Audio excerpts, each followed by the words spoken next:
Ang mabuting balita ng Panginoon ayon kay San Lucas.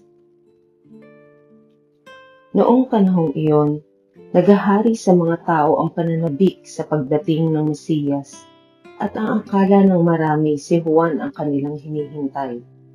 Kaya't sinabi ni Juan sa kanila, "Binibinyagan ko kayo sa tubig, ngunit ang darating na kasunod ko ang magbibinyag sa inyo sa Espiritu Santo at sa apoy. Siya'y makapangyarihan kaysa sa akin, at ni hindi ako karapat-dapat magkalag ng tali ng kanyang panyapak." Nabinyagan na noon ang lahat ng tao, gayon din si Jesus.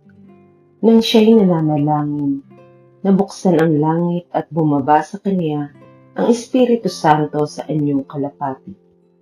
At isang tinig mula sa langit ang nagsabi, "Ikaw ang minamahal kong anak, lubos kitang kinalulugdan." Ang mabuting balita ng Panginoon.